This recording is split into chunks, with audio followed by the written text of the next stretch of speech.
Dr. Haji Nurul Yamin MSI, Ustaz Dr. Assalamualaikum warahmatullahi wabarakatuh. Alhamdulillah hamdan katsiran kama amar. Asyhadu an la ilaha illallah wahdahu la syarikalah wa asyhadu anna Muhammadan abduhu wa rasuluh. Allahumma sholli wa sallim ala nabiyyina Muhammadin wa ala alihi wa ashabihi ajmain. Yang saya hormati Ustadz Dr. Muhammad Nurul Yamin MSI, yang alhamdulillah pada subuh ini beliau sudah berada di tengah-tengah kita. Sebelumnya marilah kita ucapkan syukur alhamdulillah kehadirat Allah Subhanahu wa taala karena pada subuh ini kita dapat melaksanakan jamaah subuh di Masjid Fahad Turki At-Turki ini dan dilanjutkan dengan mendengarkan kuliah nanti yang akan disampaikan oleh Dr. Muhammad Nurul Yamin SMI. Bapak Ibu jamaah yang saya hormati, untuk menyingkat waktu, oleh karena itu kami persilakan kepada Ustadz Dr. Muhammad Nurul Yamin MSI. Beliau ini adalah Ketua Majelis Pemberdayaan Masyarakat Pimpinan Pusat Muhammadiyah dari Jakarta. Kepada beliau kami persilakan untuk memberikan kuliah dengan secukup-cukupnya, Pak. Moga.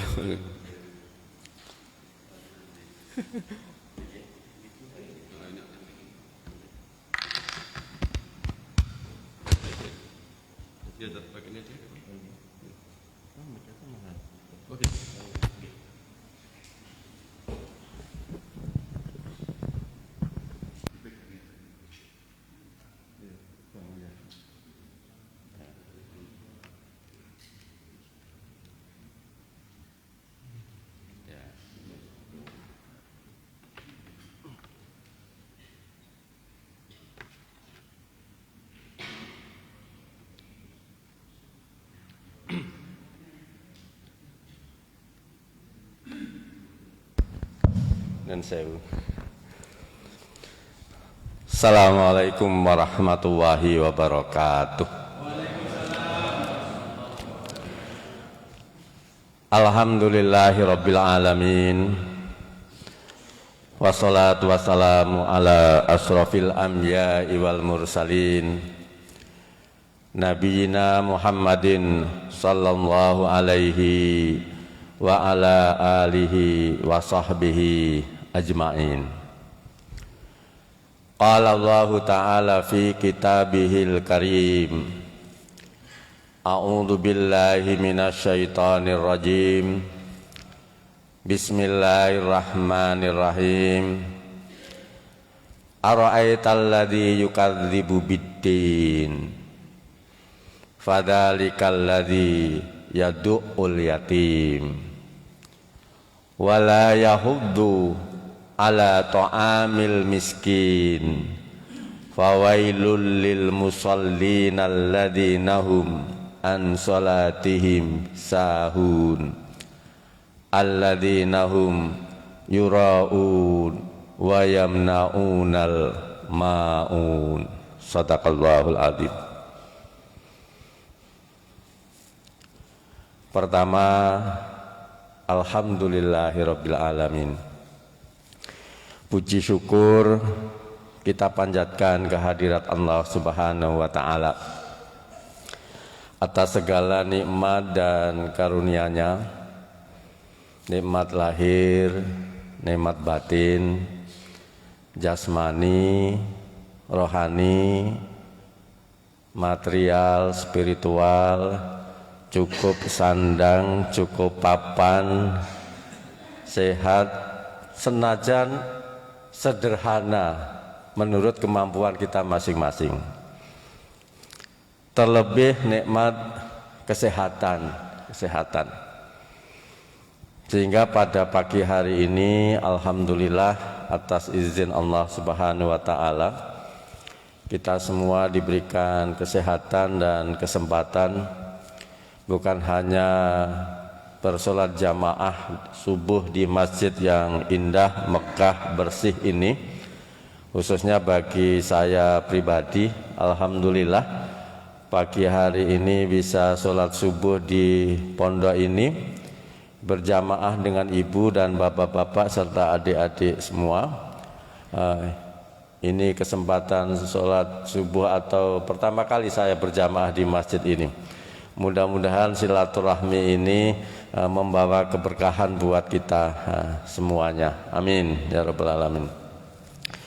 Yang kedua, sholawat dan salam kita sampaikan kepada junjungan Nabi besar kita Nabiullah Muhammad sallallahu alaihi wasallam, yang bagi kita adalah uswatun hasanah, contoh suri tauladan dalam kehidupan kita, baik kehidupan kita sebagai pribadi, ya, bagaimana kita merawat diri kita, ya, baik kehidupan berkeluarga, ya, suami, istri dan anak-anak, kehidupan bermasyarakat, ya. Nah, salah satu kehidupan bermasyarakat itu adalah ternyata problem masyarakat itu banyak sekali. Salah satunya adalah problem kemiskinan, ya. Sehingga topik yang dimintakan ke saya itu adalah meneladani pemberdayaan, meneladani Rasulullah dalam memberdayakan umat. Karena kebetulan mengemban amanah sebagai ketua majelis pemberdayaan masyarakat, kemudian dicarikan judul-judul sing pas-pas, nggih insyaallah. Jadi tatkala pertama kali dibungi, karena kebetulan hari ini ada agenda, ada acara di Lamongan gitu. Teman-teman sebagian sudah sejak kemarin. Piye nek mampir ning pondok? Oh iya insyaallah. Nggih. Adanya munggih lan nggih ngoten mawon. Kita nggih untuk silaturahmi. Dan saya itu dapat WA yang titip salam kepada ustadz-ustadz di sini. Cuma WA-nya itu enggak ada, kebetulan namanya tidak tercatat di saya. Kok tahu saya ada di sini gitu loh. Pak, titip salam kagem ustadz gitu loh. Oh nggih insyaallah, atas pesan dari teman yang mungkin Pak Ziyad, mungkin Pak. Kula mboten nyimpen nomoripun. Salam takdim saking rencang kula. Kula dereng ketemu niki sinten anu dereng kula sampaiaken wonten ing majelis enjang menika ingkang berbahagia. Sebelum saya matur banyak, monggo lungguhnya dipun sekecakaken mawon. Yang mau cari lendetan silakan cari lendetan. Itu di karunia yang sudah tak terhingga, yang tak terduga. Karena saya yakin bapak-bapak, ibu-ibu yang mendapat lendetan itu persa nggih. Lendetan itu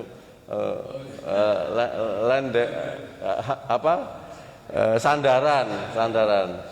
Itu yang melangkahkan kaki itu Allah Subhanahu wa taala loh, karena tidak direncanakan dari rumah untuk saya mau lendetan di pojok mriko gitu Pak, gitu. Mboten rencanakan dari rumah kalau mau sandaran di ujung sebelah sana, itu baru terjadi ketika kita sudah memasuki pengajian dan kemudian kok enake dengan sandaran di pojok ini. Apa mana kalau yang dekat unjukan nih kok.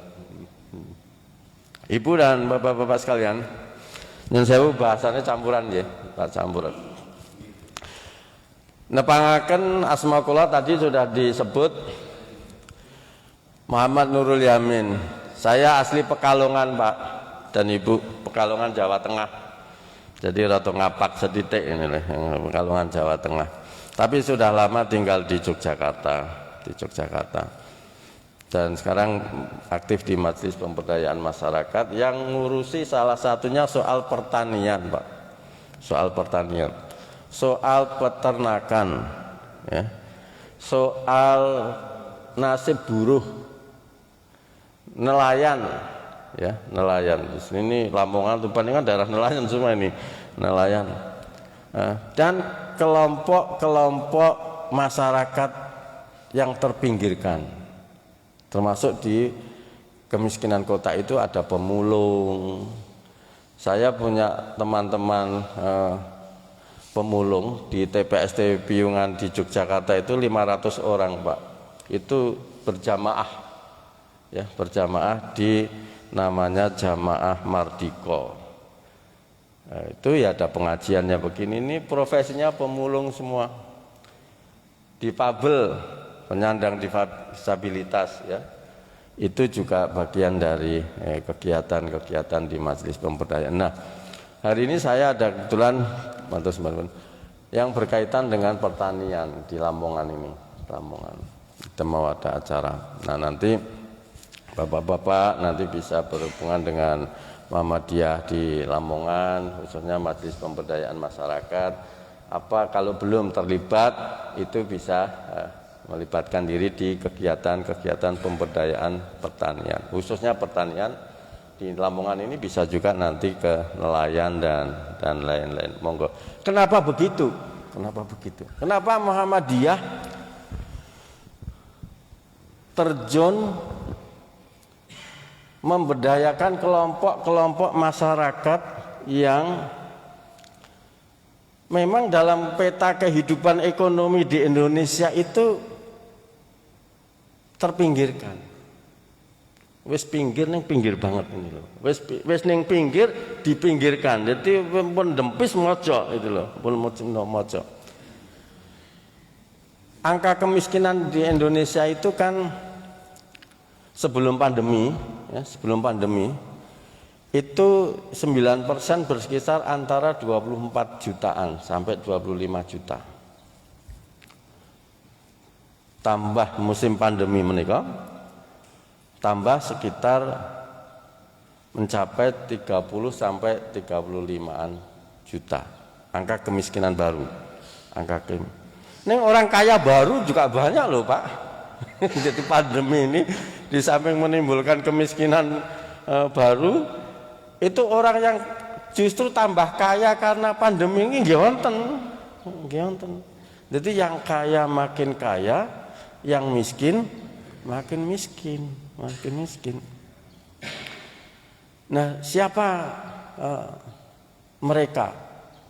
Nah, kita mencoba mengidentifikasi kelompok-kelompok yang terpinggirkan secara ekonomi itu.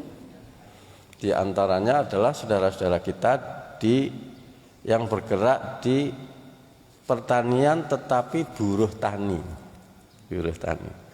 Petani-petani kita itu sebagian besar buruh tani, bukan pemilik lahan. Maka kita menggalakkan tanah-tanah wakaf milik Muhammadiyah. Yuk dimanfaatkan. Wong kita sudah sekaligus pemiliknya, yang bisa kita kelola secara ekonomi. Maka di pondok-pondok, di panti-panti, di beberapa tanah wakaf mulai kita coba optimalkan, manfaatkan. Siapa saudara kita yang lain? Nelayan. Ya, nelayan. Penyandang disabilitas, difabel. Itu jumlahnya juga cukup besar di Indonesia itu. Cuman tidak terdata. Kenapa difabel itu tidak terdata? Karena keluarganya malu. Tidak didaftarkan di data kependudukan. Karena tidak terdata di data kependudukan, maka tidak tercatat. Karena tidak tercatat, otomatis dia tidak mendapatkan hak-haknya sebagai warga negara. Urusan napa mawon jadi kewuan. Dan apalagi kalau sudah urusan sekolah, urusan ekonomi, urusan politik, wah itu tambah termarginalkan. Nah, itu kita Muhammadiyah mendampingi. Kenapa begitu? Karena Muhammadiyah lahir didirikan oleh Kiai Haji Ahmad Dahlan. Itu spirit utamanya adalah membela kaum miskin. Sehingga majelis yang pertama kali didirikan, salah satunya di antara majelis yang lain itu adalah namanya Majelis Penolong Kesengsaraan Uwe Muim, melalui bapak-bapak ibu-ibu ingkang belajar sejarah Muhammadiyah, Majelis PKO. Saat ini kalau PKO kan identiknya rumah sakit gitu, karena memang waktu itu masalah utama yang dihadapi itu adalah kesehatan. Tapi sebenarnya bukan hanya kesehatan, juga masalah sosial dan lain-lain. Nah, Majelis PKO itu kemudian berkembang dalam perkembangan organisasi Muhammadiyah itu kemudian menjadi Majelis Pemberdayaan Masyarakat. PKO biarlah menjadi istilahnya rumah sakit. Maka Majelis Pemberdayaan Masyarakat bergerak ke sektor yang selama ini tidak pernah atau jarang mendapat perhatian yang lebih. Kalau bicara Muhammadiyah, yang didengar atau yang dikenal pasti rumah sakit, sekolah, perguruan tinggi. Jarang orang mengenal Muhammadiyah kok ngurusi petani, ngurusi nelayan, ngurusi buruh, ngurusi difabel. Nah, ini sekarang sudah mulai kita galakan. Kenapa? Karena landasan yang dijadikan dasar ideologis Muhammadiyah melakukan gerakan pemberdayaan atau pembelaan terhadap du'afa mustad'afin itu di dalam surat yang kami baca tadi itu, yang dikenal dengan sebagai surat Al-Ma'un. Surat Al-Ma'un itu berupa monolog, ya, monolog, bukan dialog. Monolog Allah Subhanahu wa Ta'ala yang bertanya kepada Rasul, tapi dijawabnya sendiri oleh Allah Subhanahu wa Ta'ala. Ara'aitalladzi yukadzibu biddin, tahukah kamu orang yang mendustakan agama? Tapi dijawab sendiri oleh Allah di ayat berikutnya. Fadzalikal yad'ul yatim. Mereka orang-orang yang suka menghardi anak yatim. Kula nyuwun pirsa dumateng para ustadz ustadzah khususnya ini dan dumateng para santri. Kalau ada orang tua atau ustadz atau ustadzah bertanya kepada putranya atau santrinya tanpa menunggu jawaban dari santri atau anak, itu sudah dijawab sendiri. Itu kira-kira yang terjadi seperti apa, Pak?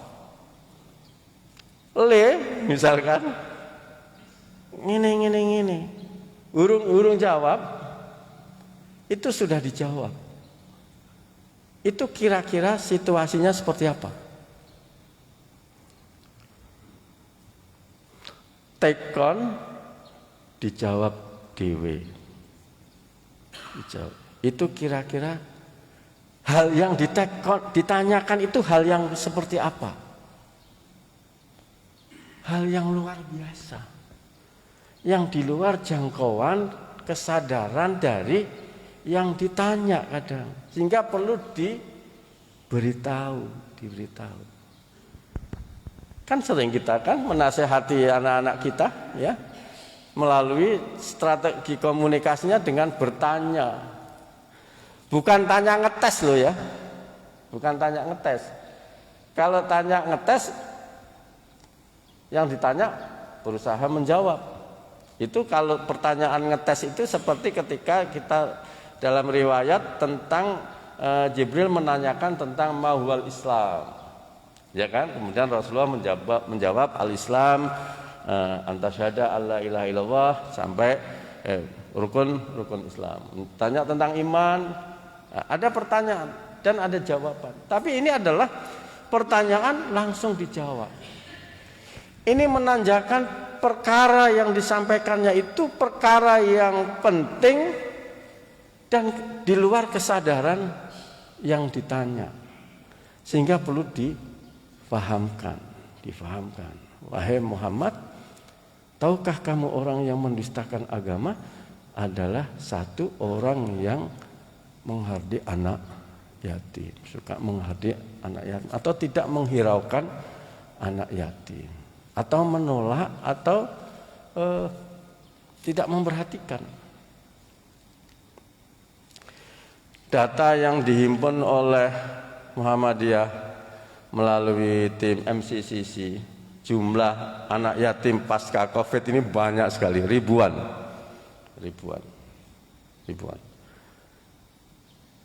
Bagaimana kita memperhatikan itu? Itu baru yatim secara biologis. Anak yatim itu kan diterjemahkan tidak punya orang tua kan, secara biologis. Nah, peran orang tua itu apa? Mendidik, membimbing, mengarahkan, ya, mengantarkan kepada hal yang lebih sukses. Pertanyaannya adalah, apakah ada anak yang juga punya orang tua, tapi dia sebenarnya secara substansi adalah yatim? Kalau ditelusur riwayat, oh ini ada orang tuanya, ada. Tapi sebenarnya posisinya yatim. Kenapa? Karena anak gelandangan, anak yang terlantar itu banyak sekali. Mereka masuk kategori pada yatim secara sosial. Meskipun orang tuanya masih lengkap, itu yatim secara sosial. Apakah yatim itu hanya untuk anak-anak? Orang tua bisa saja yatim, tapi bukan yatim biologisnya, yang punya tanggungan ekonomi, ya, tapi dia tidak tahu harus bekerja apa, harus berusaha apa, tidak tahu kemana harus bertanya, tidak tahu siapa yang bisa melindungi dan mengarahkan. Itu juga namanya yatim secara ekonomi. Termasuk juga diantaranya adalah orang yang miskin tadi itu. Miskin itu bisa saja miskin harta, tetapi juga miskin sosial, miskin ekonomi. Nah, di masyarakat kita itu ternyata masih banyak orang yang mengalami bukan hanya yatim secara biologis, tetapi yatim secara sosial, yatim secara ekonomi, yatim secara politik. Dan orang miskin juga bukan hanya miskin harta, tetapi juga miskin ilmu, miskin akses pasar, ya. Iso nggawe ning ora iso ngedol, itu juga termasuk orang yang miskin akses. Nah, Islam mengajarkan melalui surat Al-Maun itu, orang yang mengetahui dan tidak bersikap, tidak bertindak, tidak melakukan sesuatu untuk mengatasi kemiskinan itu, padahal orang itu tiap hari 5 waktunya tidak ketinggalan. Ya, di ayat fawailul lil musallin alladzina hum an salatihim sahun. Lalai kepada hal yang demikian itu, ancamannya neraka wel. Jadi di situ ada yang terkait dengan ibadah, ada yang terkait dengan sosial.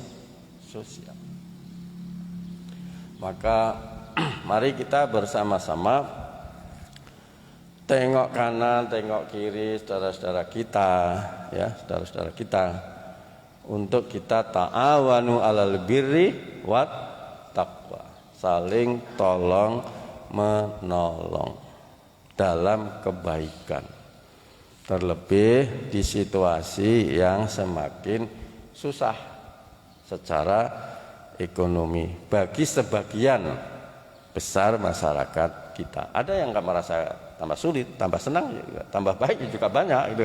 Nah, yang lebih menyantuni yang kurang atau yang miskin tetap menjaga harga dirinya dengan kemiskinannya.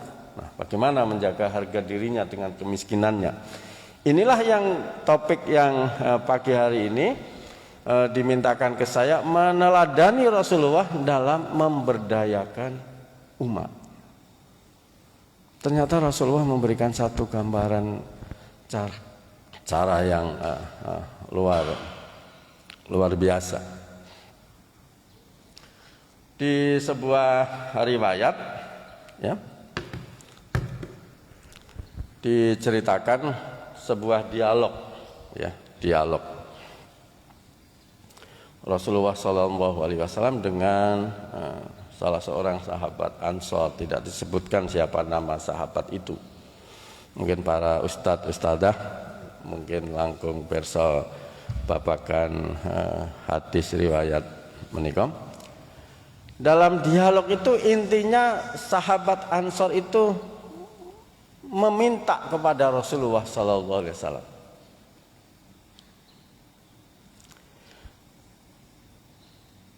Terus apa kata Rasulullah SAW? Apa yang kamu punya? Apa yang kamu punya? Saya di rumah punya kain tebal. Kain tebal. Sebagian kain itu untuk tidur, sebagian dipakai, sebagian untuk keperluan yang lain. Terus apa lagi? Tanya Rasulullah. Ada mangkok, ya, ada mangkok. Terus apa lagi? Hanya itu ya Rasulullah. Hanya itu. Oke, ini bahasa bebasnya ya. Oke. Bawa kain itu, bawa mangkok itu ke sini. Maka orang miskin tadi yang datang meminta kepada Rasulullah tadi itu tergopoh-gopoh membawa kainnya dan membawa mangkok yang dimilikinya. Kemudian Rasulullah bersama para sahabat dan orang-orang yang terkumpul itu menyampaikan, "Hei, siapa yang mau beli kain dan mangkok ini?" Ada yang menawar 1 dirham. Ada yang menawar 2 dirham. Deal laku 2 dirham. Dengan uang 2 dirham itu disampaikan kepada sahabat Ansor itu, nih, 1 kamu belikan, 1 dirham kamu belikan untuk makanan dan kebutuhan rumah tangga kamu. Dan yang 1 dirham belikan kapak. Kapak. Bahasa tempat saya itu melencing. Begitu menerima 2 dirham itu melencing, itu segera lari gitu loh. Segera lari, tergopoh-gopoh, ya toh, beli makanan untuk rumah dan 1 dirham untuk beli kapak. Dia datang kepada Rasulullah. Ini sudah saya belikan Rasulullah. 1 makanan untuk keluarga, 1 buah kapak. 1 buah kapak. Kemudian oleh Rasulullah, ini yang makanan silakan bawa pulang. Dengan kapak 1 ini kamu cari kayu, ya kan? Pergi ke hutan ini, ya, cari kayu dan jual. Dan jangan menemui saya, kata Rasulullah di hadis itu secara terjemahan bebasnya, sebelum 15 hari. Sebelum 15 hari. Artinya dia diberi tempo oleh Rasulullah 15 hari untuk memutar otak, memutar tenaga. Bagaimana caranya dia menggunakan kampak itu untuk mencari kayu. Dan sebelum menyerahkan kampaknya itu, Rasulullah pegang-pegang pundaknya dengan mengukur, ini orang yang sangat kuat tenaganya. Kamu pegang ini kampak. Kamu ke hutan, cari kayu, jual. Jangan temui saya sebelum 15 hari. Nah, dia berangkat menjual, 15 hari ketemu Rasulullah SAW. Rasulullah, ini sudah 15 hari, saya mau lapor. Saya mau lapor.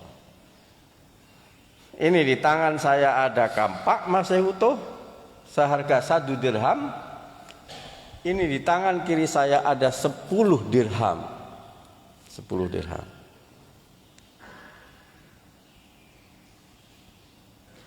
Kemudian Rasulullah menyampaikan satu pesan. Begitulah harusnya orang Islam. Jangan sekali-kali meminta-minta. Karena dalam hadis itu diriwayatkan meminta-minta itu membuat wajah kita itu cacat di akhirat yang akan datang. Kecuali pada 3 hal, kata Rasulullah. Boleh kamu meminta-minta. Pertama adalah kelaparan yang mencekik, ya, kelaparan. Kedua, hutang yang melilit, sehingga ada doa ya bagaimana kita supaya terlepaskan dari hutang ya. Dan yang ketiga adalah denda yang memberatkan. Kenapa begitu? Saya coba kita amati. Kenapa kelaparan? Karena kelaparan yang mencekik itu biasanya adalah karena bencana alam. Sesuatu kejadian yang di luar kemampuan dirinya. Banjir, ya. Sekarang ini teman-teman beberapa dari rumah sakit meluncur ke Sintang, ya, dengan bukan membawa alat-alat kesehatan dan juga alat-alat kebutuhan konsumsi. Boleh minta tolong, meminta. Atau hutang yang mencekik itu mencerminkan ada sistem ekonomi yang tidak adil. Maka Islam mengajarkan hindari riba, yang sistem ekonomi yang tidak adil. Yang ketiga adalah denda yang berlipat-lipat mencerminkan sistem kekuasaan yang tidak adil. Karena yang punya otoritas denda itu siapa? Ya orang yang berkuasa. Nggak mungkin orang nggak berkuasa kok berani menekankan dengan denda. Maka itulah kemudian sahabat Ansor tadi itu dia keluar dari problem ekonominya. Nah, apa yang bisa kita ambil pelajaran dari yang disabdakan oleh Rasulullah atau dari dialog Rasulullah Sallallahu Alaihi Wasallam itu? Yang pertama, pengentasan kemiskinan atau pemberdayaan masyarakat yang bertujuan untuk menaikkan harkat martabat masyarakat. Salah satunya melalui sektor meningkatkan pendapatan sehingga angka kemiskinan itu bisa dikurangi. Itu tidak bisa sendirian. Dia harus berjamaah.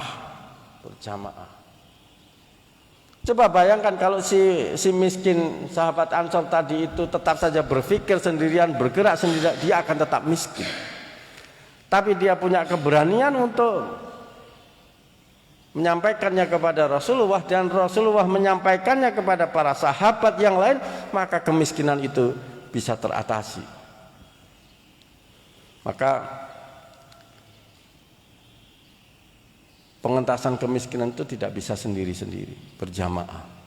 Ambil contoh bahwa dengan berjamaah itu akan lebih kuat.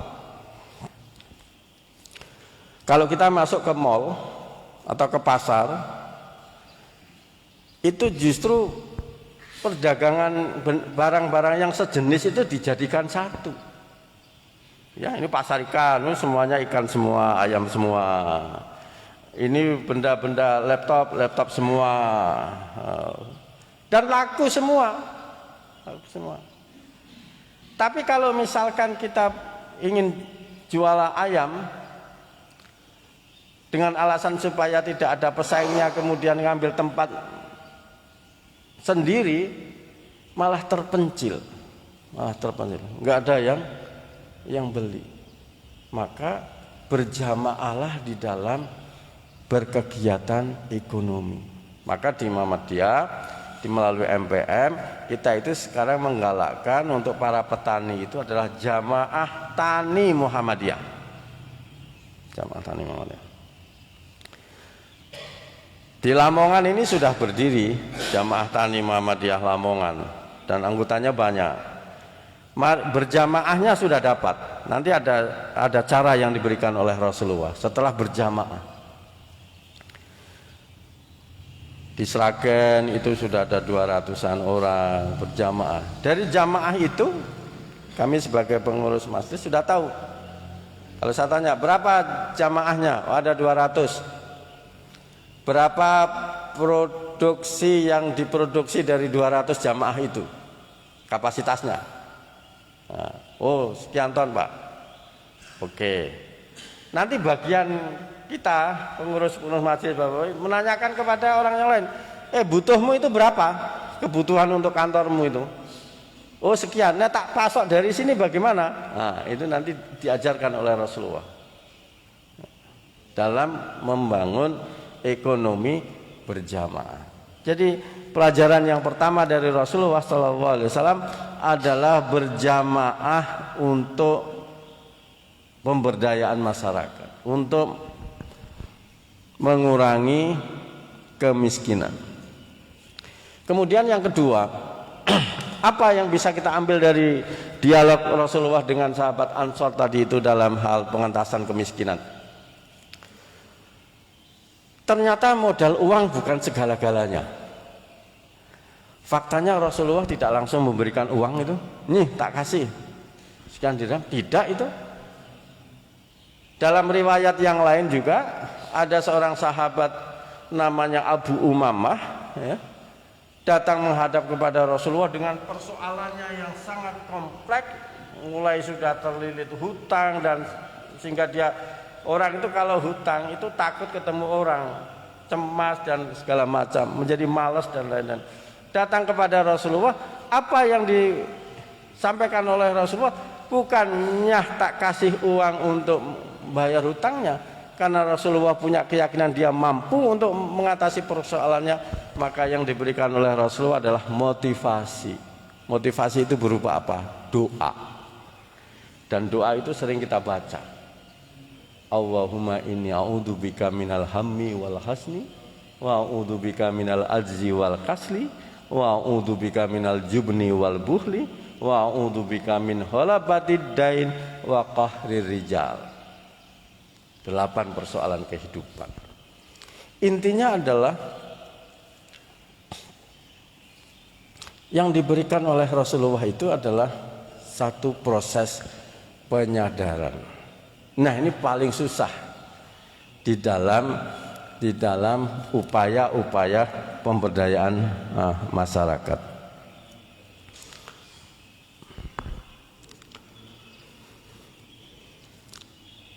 Jadi setelah ada kesadaran berjamaah itu adalah membangun kesadaran diri bahwa innallaha la yuhayyiru ma biqaumin hatta yuhayyiru ma bi anfusihim. Allah tidak akan merubah nasib suatu kaum, suatu masyarakat atau personal kecuali dia sudah mau tekad untuk merubah dirinya sendiri. Nah, yang kedua adalah proses penyadaran.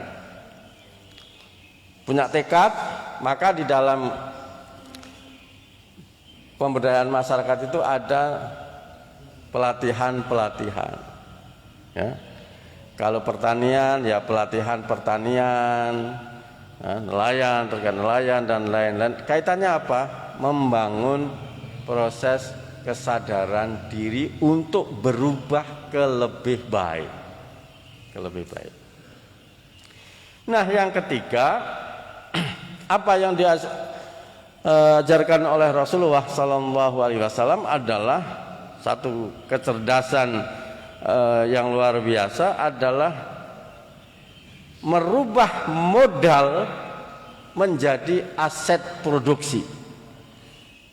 merubah modal menjadi aset produksi.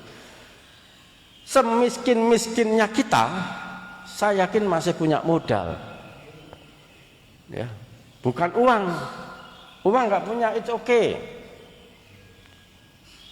Tenaga, paling tidak tenaga punya. Atau kalau yang dicontohkan oleh sahabat ini adalah dia punya sehelai kain dan mangkok tadi itu. Itu modal. Nah, modal itu dirubah menjadi aset produksi. Apa wujudnya aset produksi? Yaitu sebuah kampak tadi itu. Jadi dari modal ke aset produksi. Itu yang diajarkan oleh Rasulullah SAW. Nah, saya yakin punya itu modal-modal itu di rumah. Misalkan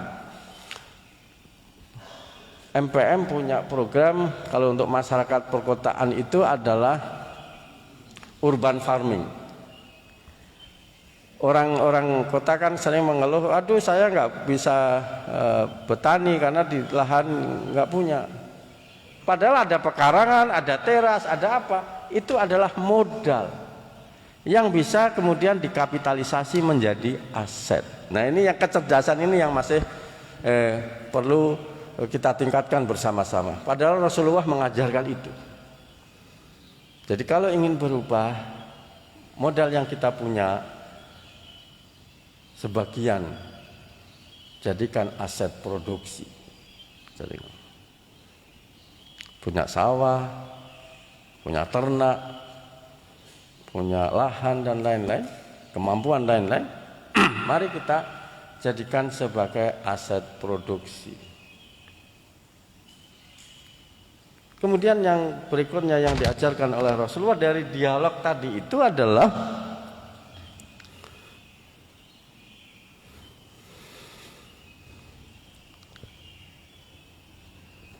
peran fasilitator, peran orang yang lebih mampu, punya jaringan itu membuka akses pasar. Akses pasar. Kalau dicontohkan oleh Rasulullah tadi itu ketika dia mengumpulkan barangnya langsung mengundang orang-orang yang di pasar itu. Siapa yang mau beli ini? Kalau yang nawarkan dia mungkin nggak ada yang beli. Tapi kalau yang menawarkan Rasulullah, maka masyarakat ada yang mau beli. Itu artinya membuka akses pasar. Mungkin kalau kita menjual sendiri kurang ada yang bisa minat. Tapi coba kalau yang jual adalah ini produk pesantren, ini produk Muhammadiyah Lamongan, ini produk jamaah tani. Secara berjamaah brandnya lebih kuat dalam bahasa bisnis, brandingnya lebih kuat. Nah, membuka akses pasar. Nah, kami di Majelis Pemberdayaan Masyarakat salah satunya tugasnya itu membuka akses pasar. Untuk petani di wilayah Solo Raya, ya, Sragen dan sekitarnya, yang nanam padi, itu kita bukakan akses pasar ke Universitas Muhammadiyah Surakarta, sehingga beras yang dikonsumsi untuk dosen karyawannya itu adalah beras produksinya hasil pertanian petani di Solo Raya, Sragen, Sukoharjo dan sekitarnya. Diambilkan yang terdekat. Kemudian ada yang di Universitas Aisyah Yogyakarta, kita ambilkan link tadi petani di Sleman dan sekitarnya. Membuka akses pasar. Nah, mudah-mudahan di Lamongan ini hari ini nanti kita akan tanam raya pisang Cavendish. Ya. Nah, mudah-mudahan kita juga bersairingan dengan menanam, kita harus sudah pada saat bersamaan mikir nanti pada saat panen harus sudah ada yang beli. Harus sudah ada yang beli. Itulah tugasnya membuka akses pasar. Bahkan sebelum panen kalau bisa sudah ada yang memesan untuk membeli. Itu baru kita bisa keluar mentas dari kemiskinan. Kalau tidak, kita akan berkutat secara terus menerus. Kemudian yang berikutnya adalah yang keenam. Apa yang diajarkan oleh Rasulullah SAW dalam konteks pengentasan kemiskinan dengan dialog sahabat Ansor dengan Rasulullah tadi itu adalah manajemen keuangan. Manajemen keuangan. Rasulullah mengajarkan ini sebagian untuk konsumsi, ini sebagian untuk produksi. Nah, sebagian kita itu kadang nggak bisa semuanya konsumsi.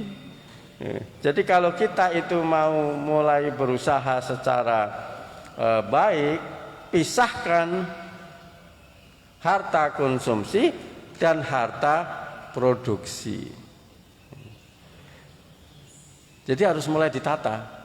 Maka juga pendampingan di dalam pemberdayaan itu adalah manajemen keuangan. Apalagi itu kalau menyangkut jamaah transparan. Maka di jamaah-jamaah yang didampingi MPM itu dibentuklah koperasi.